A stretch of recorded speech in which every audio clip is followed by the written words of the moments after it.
యొక్క అనేక పుణ్యక్షేత్రాల్లో భాగంగా మనం ఈరోజు కాశీ విశ్వేశ్వరుడు కాశీ క్షేత్రము అంటే పూర్వంలో మనము వారణాసి అని మనము సంబోధిస్తున్నాము.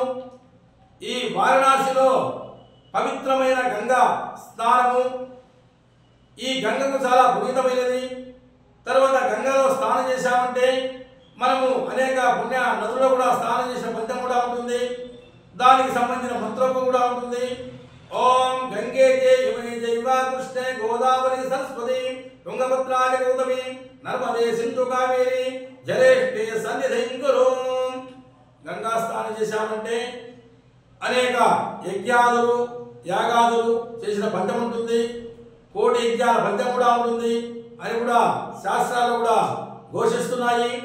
మనము కాశీలో కూడా ఈ యొక్క కాశీ విశ్వనాథుని దర్శనం చేసుకొని అన్నపూర్ణేశ్వర మాత యొక్క అనుగ్రహము, అన్నపూర్ణేశ్వరుడికి మనం దర్శనం చేసుకున్నామంటే మనం కూడా నిత్యం కూడా అన్న వస్త్రాలు కూడా రోడ్డు లేకుండా ఉంటుంది.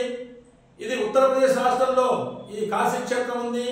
ఈ కాశీ క్షేత్రంలో కూడా కొన్ని విశేషాలు కూడా ఉన్నాయి. ఈ కాశీలో మరణించాలంటే అంటే అందరికి కూడా మరణం రాదు, అది పూర్వజన్మ సుకృతము. ఎన్నో పుణ్య ఫలం వల్ల కూడా కాశీలో మరణం వస్తుంది. తర్వాత చాలా మంది కూడా ఈ యొక్క ఎక్కడెక్కడ ఇతర ప్రాంతాల్లో కూడా మరణించిన వారు కూడా స్వర్గస్థులైన వారిని కూడా ఈ కాశీ క్షేత్రంలో కాష్టాలలో కూడా వీరిని కూడా అతిథి రూపంలో నిర్వహిస్తూ కొన్ని పుణ్య కార్యక్రమాలు చేస్తుంటారు. అంటే కాశీలో జరిగితే వాళ్ళకు సద్దతలు ఫలిస్తాయి, పుణ్యలోకాలు పోతారు, కైలాస ప్రాప్తి జరుగుతుంది అని కూడా ఉద్దేశంతో ఈ యొక్క కార్యక్రమాన్ని కూడా జరిగిస్తుంటారు. తర్వాత ఈ కాశీ విశ్వనాథుని క్షేత్రంలో కూడా కాలభైరవుడు అనే పేరుతో కూడా ఈశ్వరుడు కూడా విరజిల్లుతున్నాడు.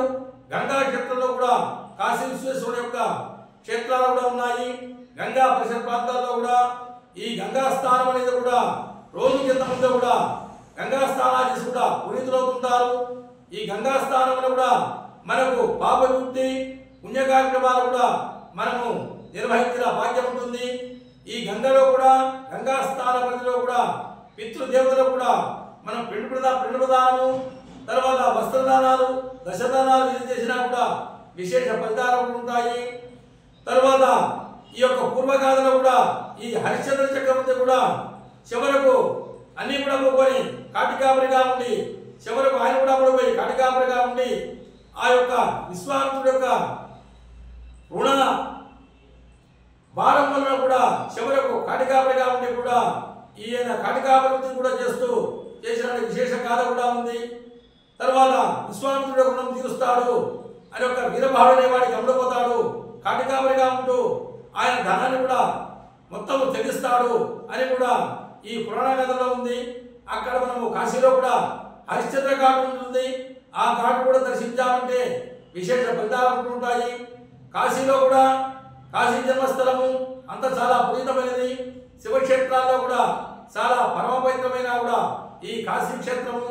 ఈ అన్నపూర్ణేశ్వర మాత కాశీ విశ్వేశ్వరాయ దేవుడు కూడా భక్తుల కోరికలు తీరుస్తూ అందరినీ కూడా సర్వదా దీవిస్తూ సర్వే జన సుఖిలో భక్తులు అన్నట్టుగా కాశీ క్షేత్ర మహిమ కూడా అందరూ కూడా దర్శించి పునీతులు కావాల్సిందిగా ఈరోజు ఆధ్యాత్మిక భాగంలో మన పుణ్యక్షేత్రాల్లో భాగంగా ఈ కాశీ క్షేత్రం గురించి కూడా ఈరోజు వివరిస్తున్నాము. అందరికీ కూడా కాశీ విశ్వేశ్వర స్వామి అన్నపూర్ణేశ్వర మాత యొక్క కృపాకటాక్షాలు ఉండి అందరూ కూడా ఆయు ఆరోగ్యాలతో కూడా సుఖంగా వర్ధిల్లాలని మనస్వారా ఆ కాశీ విశ్వేశ్వరుడి అన్నపూర్ణ మాతని మనసారా స్మరిస్తున్నాము. ఓం నమః శివాయ.